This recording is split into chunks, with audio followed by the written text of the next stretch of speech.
What if Columbus never found America? Columbus barely made it back to Europe. His ships were battered by storms.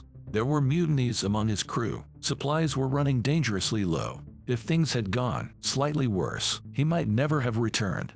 But what if he didn't? History as we know it would be unrecognizably altered. The Americas may have remained unmapped for centuries longer. Pedro Cabral could have been the first European to reach them. In 1500, just 8 years after Columbus, Cabral reached Brazil. He was trying to get to India. If Columbus had failed, Cabral might have claimed those lands for Portugal. The riches from the Americas could make Portugal a trading superpower. They could rival Spain and England. The Aztec Empire would keep growing and conquering.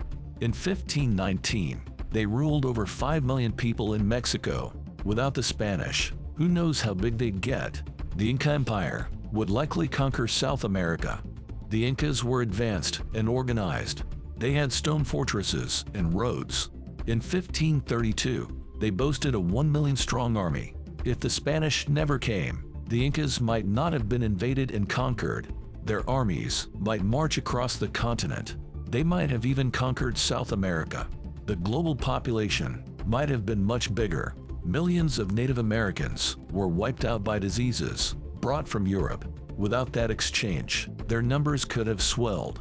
Also, North America might have been colonized much later. But by whom? The French or maybe the Dutch? The Vikings had been there before, after all. Maybe they'd have established New Vinland. Without the decimation of native populations, perhaps America would never exist.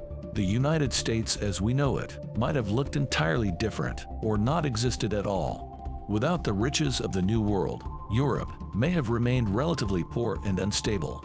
The Renaissance may never have blossomed so vibrantly.